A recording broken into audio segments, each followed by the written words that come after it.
This is to our study session today, standing committee session. With us is Councilor Carney, Councilor Hogan, Councilor Majuk, Councilor Paniagua, and Councilor Green.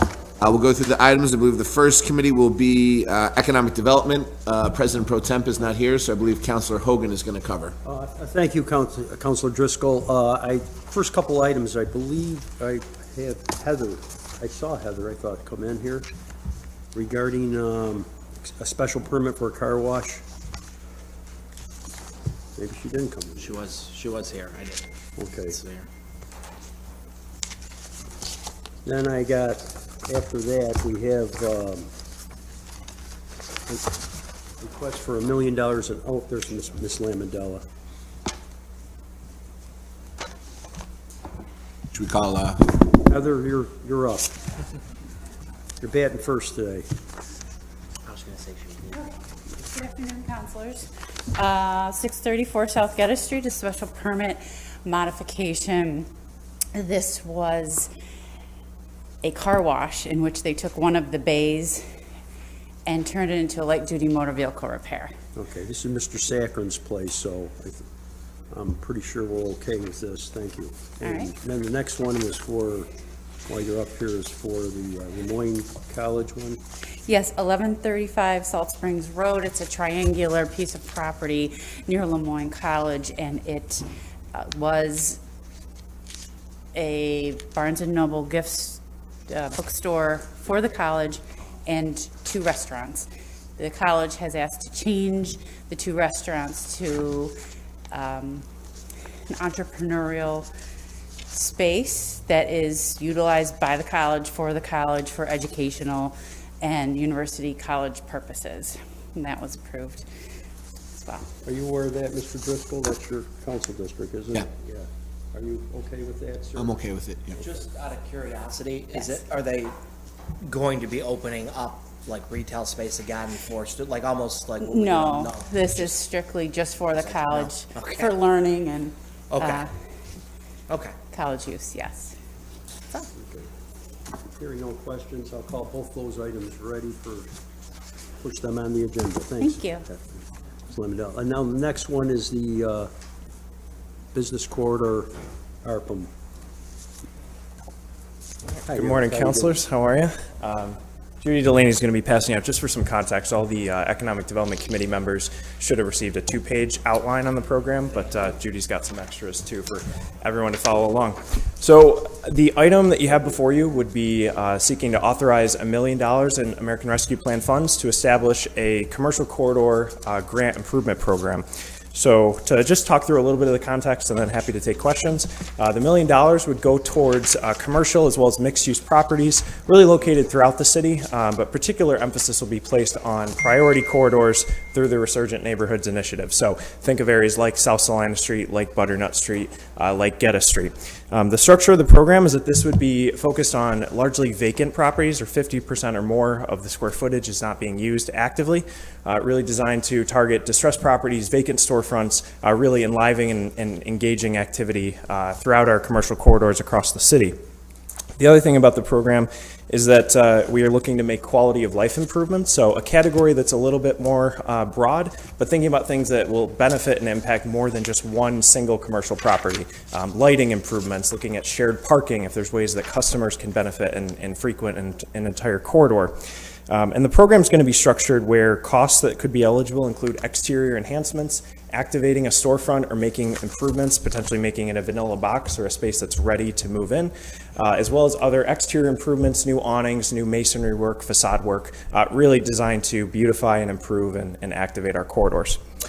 As far as the amounts go, you have a table in front of you in the outline. The way the program would be structured is that up to $100,000 would be the maximum for building and capital upgrades, but depending on the total cost of the project, that's where we kind of would be able to differentiate and identify those funding awards. The other thing that's an important element here is that we are requiring a 50% match from any property owner or business that would take advantage of the program. That's really designed to really leverage the ARPA funding that the city is putting in. We're asking for those property owners to also to put skin in the game and be able to do a one-to-one match to really leverage the investment of this program. To talk a little bit about the process behind this, the City of Syracuse and through Neighborhood and Business Development will manage and administer the program. There will be a review and scoring process once applications are received. We'll put out a call for applications for eligible projects. And then certainly we would encourage and welcome members of the council, particularly we thought the Economic Development Committee, just given the purview of this item, to participate in those conversations and looking at identifying grant award amounts and picking the eligible projects.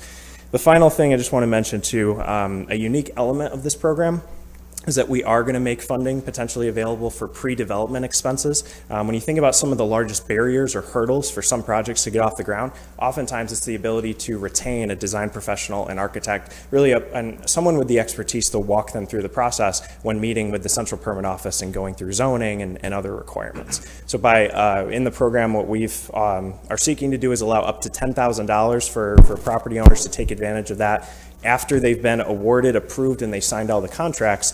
And then all of this funding is grant structured, so it would all be reimbursable. However, the pre-development expenses could be accessed ahead of time, really to get these projects off the ground. The structure of the program is that within 6 months of being approved, we would expect the project to commence, and then 18 months after the award, we'd have the projects completed. This is all designed really by 2023, we'd be able to not only start, but wrap up all of these investments. So happy to take any questions, but just wanted to give that context. Any questions from the council? Yeah, I have a slow. Okay, sure. Councilor Carney. Okay, so I'm assuming that through this, we're going to go in depth when somebody applies, whether they have outstanding code violations with their taxes, things like that, correct? Absolutely, yeah. So and just the way we structure our programs, that we would be looking into that. That would also be a part of the review process, and all that information would be shared with the review committee when those decisions are made. Okay. And with that, is there a goal of, are we looking to help existing businesses in place now, or people looking to go into spaces? I mean, what's...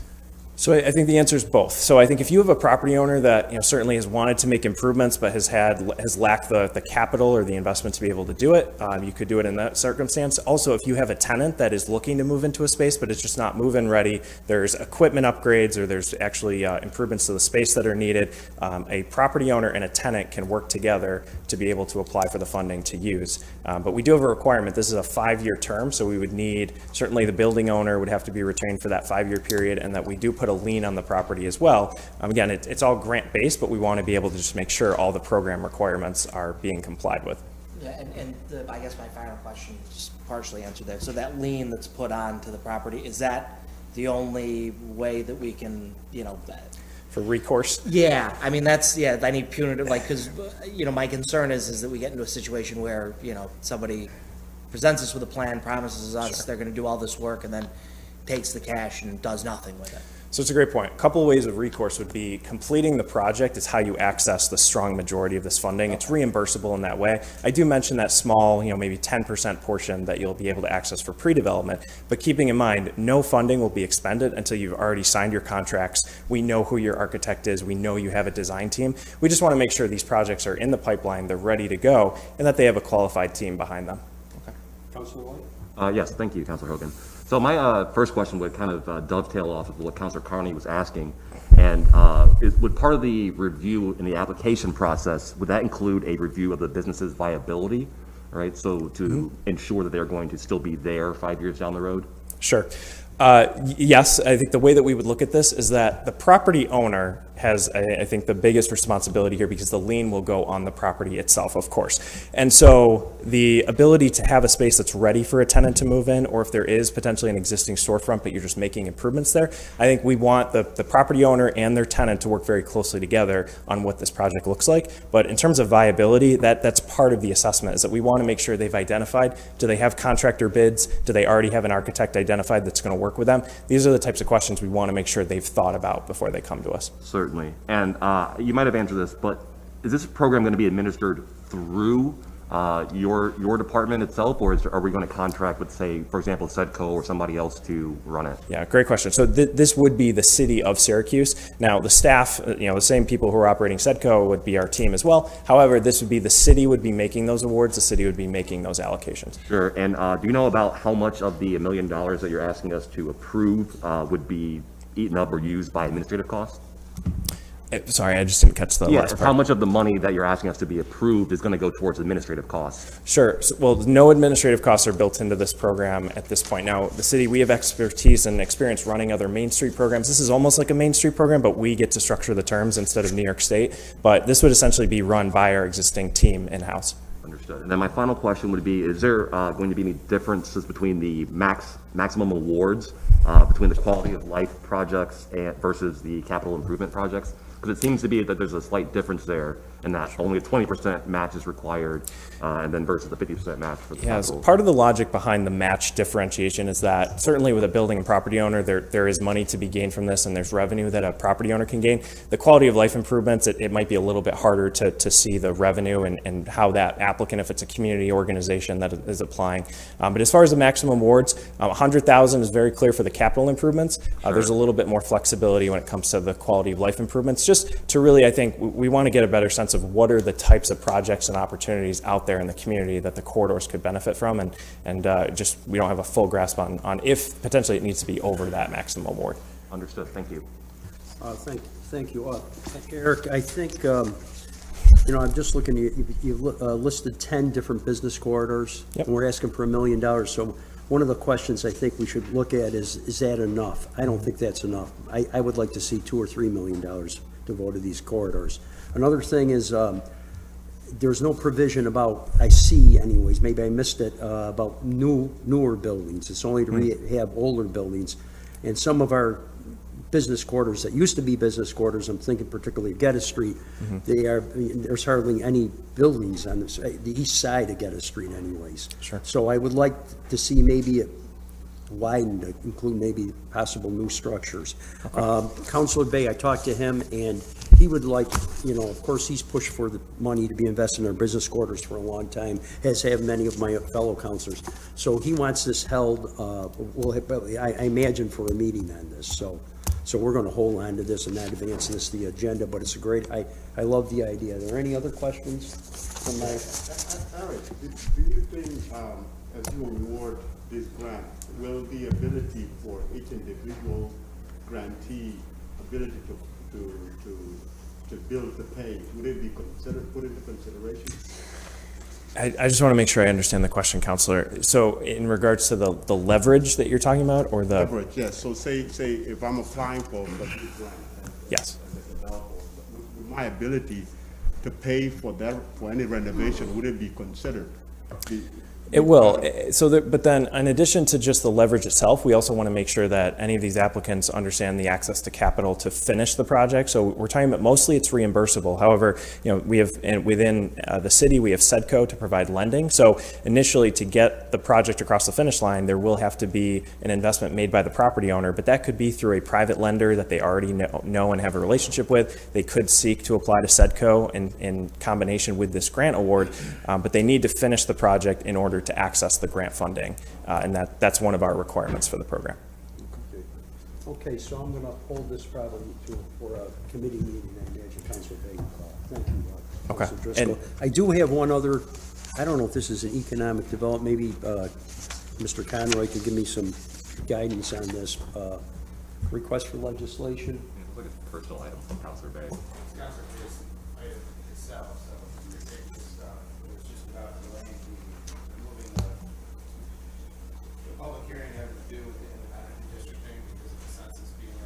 Okay. So that's to postpone it? In other words, until we have all the census? Yes. Okay, we'll put this to the side then. I think that's very reasonable. Our census data came back very late, so it's only natural to expect timelines pushed back. Okay. Yeah, we'll put it on the agenda. The other one, the ARPA funding for the business corridors, we're going to hold and not advance at the agenda. I believe that's all I have, right? Those are all your items, Councilor Hogan? For economic development, yes. All right, so next we'll move on to Councilor Green, Finance. Okay. The first item, CNY Pomeroy.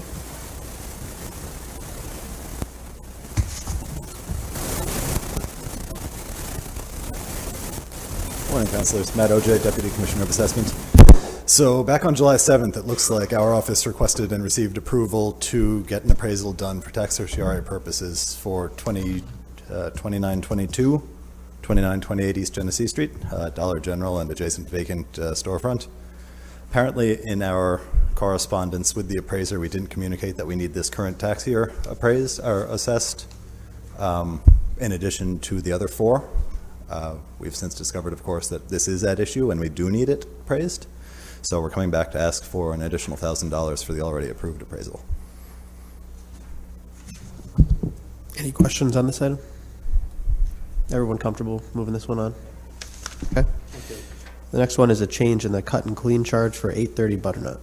To the best of my understanding, this was intended to be assessed to an adjacent property. Instead was assessed to this one, but they didn't require a board up cleanup, so they've come back to us and we're asking to amend the final roll. What is 830 Butternut? Sorry, Counselor, I'm not entirely sure. Mr. Carney, do you know what this is? Yeah, I'm trying to think. It's Is not. it 8:30? What's that? Do you know? You know what 830 Butternut is? I Yeah, I'm can't. trying to think.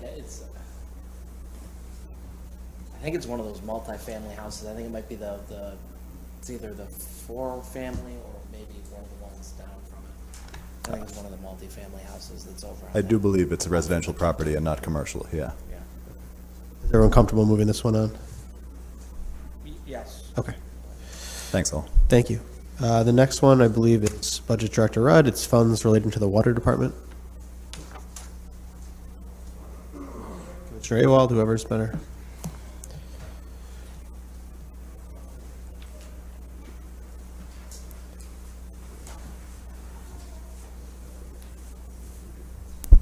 The water department is cobbling together old cash capital that they're moving into another account that they'll eventually use to purchase a heavy-duty truck. But we couldn't do it at the same time. So we're gonna move the money first and then come and he'll spend the money next session. So there's leftover money in various accounts that were. Anyone have any questions on this? Are we doing it to all departments, Director Rudd, finding out leftover money in capital accounts or anything like that? Well, we do talk about this kind of stuff when we do the capital plan and we look at the spending, the projects and the level of spending to date. And sometimes they're still spending down things. So that's why it lingers in old accounts if you're still spending it down. So in this case, he's just saying we're done and moving it. Okay, is there somebody who monitors that, or is each department supposed to come to you and say, we got money left over, and what do you want? Well, I guess we monitor it each in the process of the capital plan, which we're just starting right now, that we wrap up by the end of the year. Right. But we had the finance commissioner kind of swept the capital accounts of a lot of old cash capital before ARPA came into being, and we were trying, like, there was $0 in cash capital for fiscal year 21 because we essentially did this to a lot of capital accounts. So there's not a lot of this left. I'm assuming we're not commingling ARPA money with capital, our capital. No, they're all separate funds. There's the water fund, the general fund, the ARPA stuff. So we're all safe on that account? They're all separate. Okay, good. Any other questions on this item? Everyone comfortable moving it forward? Thank you. Tim, I don't know if you're next for, this is SEIU's community outreach, or who's the best person for that?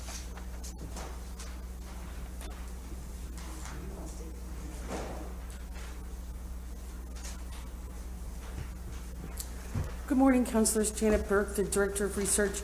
This is circling back to the CDC grant that we received, we applied for back in May, where we applied with SEIU 1199 to hire certified healthcare workers to go out into the neighborhoods, and hiring people from the neighborhoods to go out into the neighborhoods.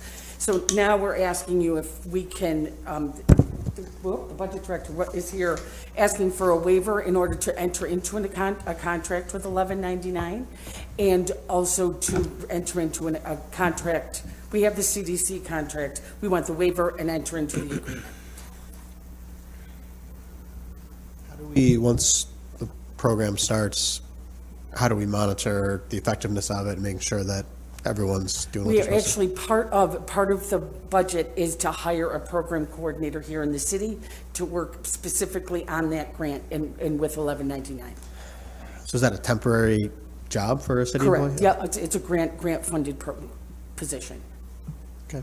Is that a one-year grant? I'm sorry? Is it a 1 year, No, it's a 3-year. 3 year? I remember that. Other questions?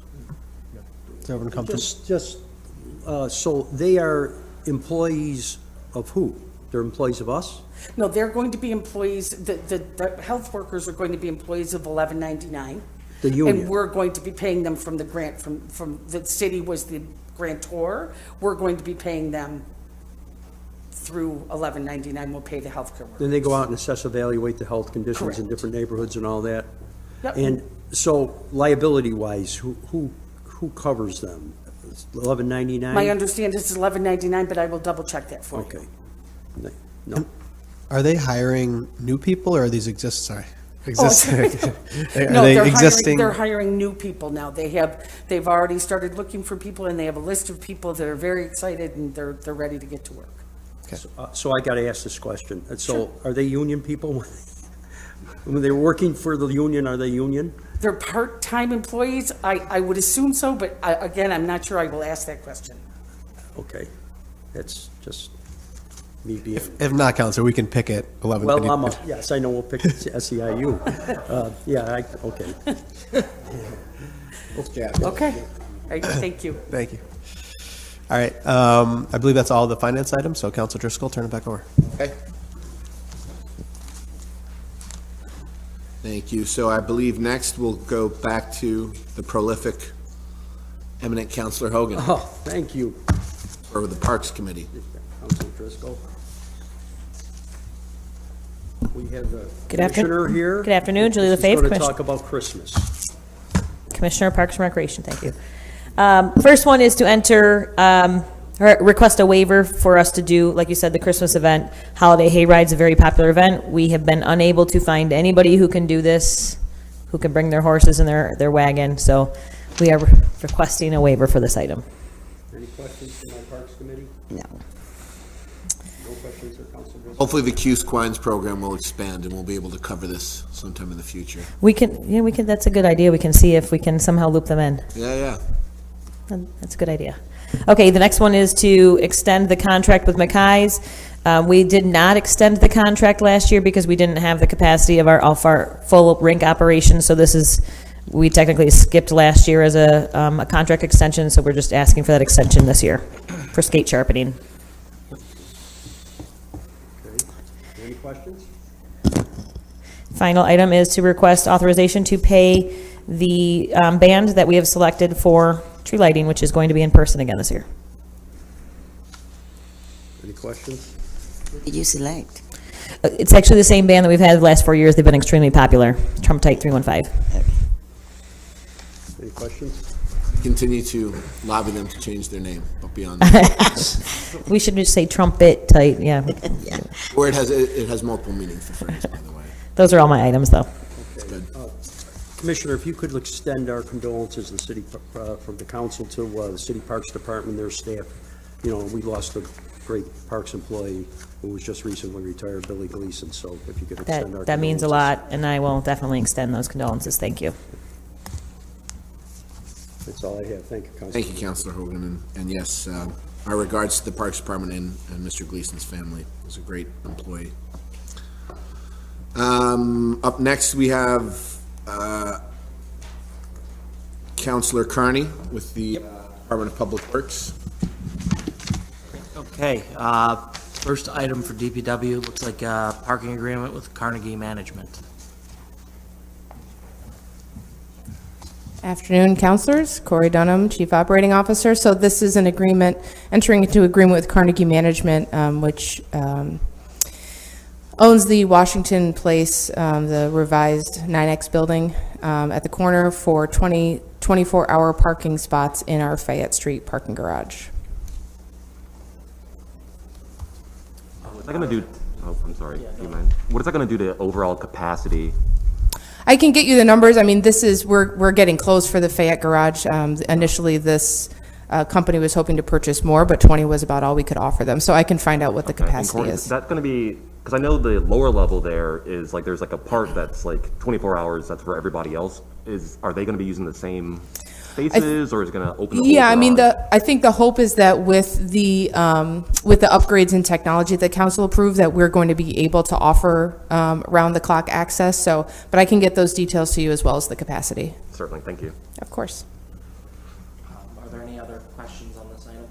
I'm just wondering, it's, Corey, I mean, do you have like a task force or a committee or something that is looking forward as far as parking and how it affects downtown, what's going to happen to downtown with people coming back and all that? Because obviously all these contracts are coming up again. And Yeah, I mean, we do, there's, we have a, are you looking for, you mean in terms of getting Well, I MBD in just the think loop, or?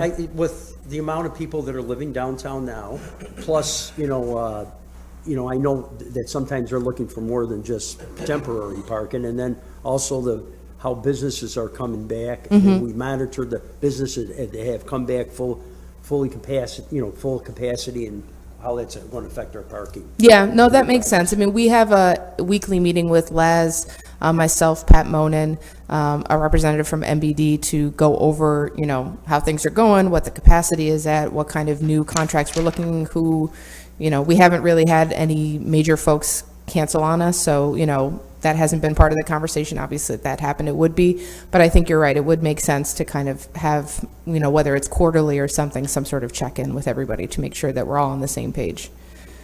That's a good suggestion. Thank you. We had that in order. Did you note that, Mr. Conroy?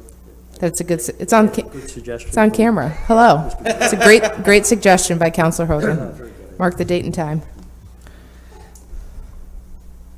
Okay, so if there aren't any more questions, I'm gonna make a motion to put that on the agenda. Thank you, councilors. All right, all in favor? Aye? Aye. All right.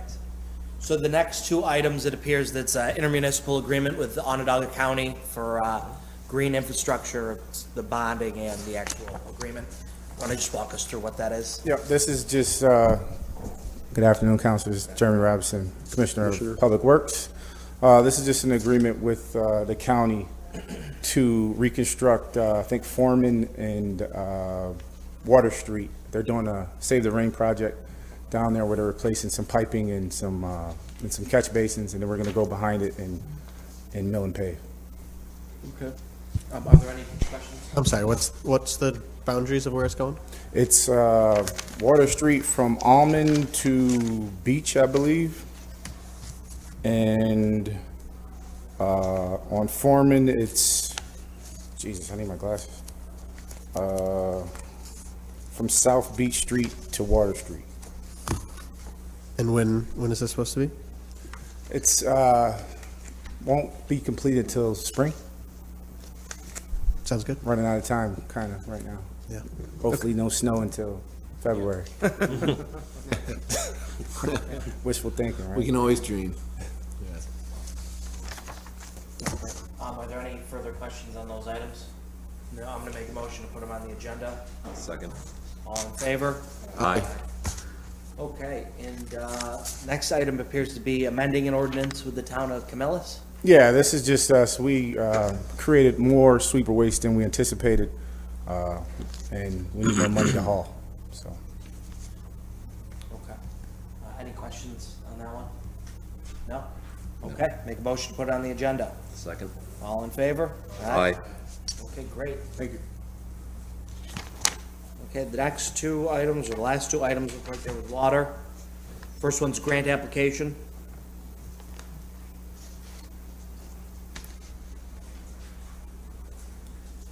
Good morning, Joey Well, Commissioner of Water. So this one is to apply for and enter into an agreement with New York State EFC if we're successful in receiving a grant for our Brighton Pump Station and PRV pit project that's out for construction right now. Any questions? Any questions from my colleagues? No? Okay, great. I'm gonna make a motion to put that on the agenda. Can I get a second? Second. All in favor? Aye. Great, okay. The last item here is awarding the contract to EDR. Yes, this is to award the contract to EDR engineering firm, local engineering firm for our general engineering services. The committee, selection committee met and we voted on EDR to receive this contract. Any questions? I sat on the RFP, it was cost effective and had the best references. Any questions? No? All right, Okay. make a thank you. motion, Put on the agenda. Second. All in favor? Aye. Thank you. Commissioner Awad, thank you for addressing that issue up there on Tipperary Hill too, about the curbing and all that. Sure. I appreciate you. Thank you. Anytime. All right, those are my items. Okay, thank you, Councilor Carney. Up next, we have, if I'm not mistaken, Councilor Majuk and the Public Safety Committee. Yes, I think, Jim, I only receive police items. I don't have nothing from fire, right? Am I correct? Based on what I got, I don't see anything from fire. Yeah, yeah. All right. It's your lucky day, Chief. Yeah, lucky day, yeah, thanks. Only had to wait 30 minutes for this one, it's pretty good. So First Deputy Chief, Joe Cecil, First Deputy Chief with Syracuse Police Department. The first item is that grant that we get every year from the state for $500,000 for that GIVE, gun-involved violence elimination. I actually have Sergeant Hillman here who oversees that entire grant and the program itself, so he can drill down on any details that you might have much better than I can. Yeah, GIVE is GIVE yearly here, right? Yes, sir. And I see there's going to be case manager and project coordinator. Are all these going to be new position, or is that? It's same positions, same employees as last year from Salvation Army. Okay, so to just continue to fund them? Yes, sir. Oh. Can you describe the monetary or percentage breakdown of this award to these various different programs? Yes, I have the budget. So it's most of the grant goes to proactive gun-involved violence efforts. So those are street operations details that we put out periodically, both patrol and investigations bureaus throughout the year. So that's, I should have brought my glasses because I printed this too small. I think it's 339,000 of the 500 funds overtime details. We also have GIVE crime analyst that's out of the Central New York Crime Analysis Center is funded. You see salary and fringe is included in this. And other than that, it's just the Salvation Army, both the Juvenile Corps, which is our chronic offender recognition enforcement, both adult and juvenile, and Trinity, which is another juvenile program, is funded with this. And then the smallest line item is $3,500. I think it's $35 for training, travel and training, which we haven't used in the last couple of years because of COVID. Certainly. And can you describe for me what it means when you say hotspot policing and focused deterrence? Like, what are those terms? Yeah, so hotspot policing is one of our evidence-based practices, comes right from the Department of Criminal Justice Services, and that's basically taking our gun crime data, a heat map, and our POP areas, our problem-oriented policing. That's all based on gun crime data, and basically putting enforcement where the highest concentration of gun crime is occurring. Okay. Focused deterrence is a strategy that we have gone mostly away from because the data was showing the return, the effectiveness of that program wasn't great. What we went away from that was call-in. So years ago, this is the eighth year of the GIVE grant. Prior to that, it was Impact under another director of DCGS. But the call-ins, basically when there is a gang-related homicide in the city, it was a triggering event. And then we would have call-ins from any groups or gangs that were involved in that homicide to come in and come to the table with our snug workers, our outreach workers, try to have a truce. We're getting minimal return on that, so that's the focused deterrence piece. That's no longer part of the strategy. Understood. Thank you. Yes, sir. Is gun buyback part of this program or no? The recent gun buyback that you're probably referring to was actually funded through the Attorney General's office. Okay. So separate. The gun buybacks are not part of the gun-involved violence elimination. This grant specifically, it's not part of any of their strategies. And this is 1 year, right? 1 year? Correct, yeah, the GIVE grant cycle runs from July 1st of every year through June 30th of the next year. You have to apply every year. Yes, sir. Janet, Jesus, man, you have to apply every year, huh? The KID grant, yes. Okay. It's every year, but it's a 2 or 3 year program. Okay. The contract, right? It's not a GIVE is contract, one. is it? I'm Yes. sorry, the police department actually writes this one. Oh, okay. Yeah, this is my staff that has the pleasure of writing this grant application every year. Okay. Other questions? I'm good. Thank you. The second item we have in front of you is to accept $25,000 from the state. This was a Magnarelli grant. It's going to fund 2 more cameras, surveillance cameras on the street. The locations are going to be Pond and Carbon and Pond and Spring.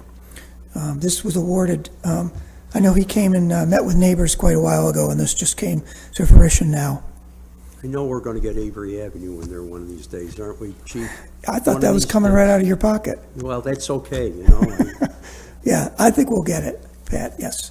Okay. We just identified, just so everyone knows, numerous cameras that are in need of replacement with that ARPA money, and we're going to do that first, and then we're going to start looking at locations where we can put up new installs. Thank you. Yep. Other questions? It's great. Happy to hear about it. Thank you, Chief. Okay, next one is is for that cultural competency that we did. You'll notice that you already approved this pre-COVID. You approved $50,000.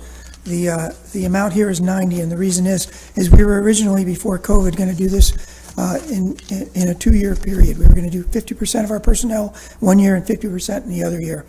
But because of COVID, we decided to do them all. So we have already had Dr. Strauss here. He came and trained everyone from our civilians right up to the chief of police himself have gone through this cultural competency. And we're just asking now to be able to go ahead and we have to amend the contract because, again, you already approved $50,000, but that was just for 1 year and 50% of our employees. He did the entire staff, so the cost is $90,000. So what was the breakdown? Was it, help me understand. So 50,000 is what we had approved earlier. You went ahead and asked him to do more, which it cost $40,000 in addition to that. What was the 2 years for? Okay, so we were going to do 50% of our staff, and it was going to cost $50,000. 50% of the And then staff. and then we were going to come in and ask you folks, if this had worked out before COVID, we would ask you for another $50,000 to do the other half of our staff. Okay. That didn't work out. So we decided to do the entire staff, and he actually gave us a $10,000 break because he didn't have to come in twice, because he's here for a whole week when he does this. And in this particular case, he was here for a week and a half. So he gave us a $10,000 off of it to do the entire department. Other questions? No? All right. Okay, the next two are kind of jointly attached. They're kind of joint requests. One is for classroom and one is for the track itself for EVOC, which is our emergency vehicle operation course, which we take all of our recruits through, obviously, and then we also do it in in-service training. So one is for $2,000 for the classroom, and the other one is for $8,000 for track time. Oswego County Airport is the only track in all of central New York that we can do this EVOC training on.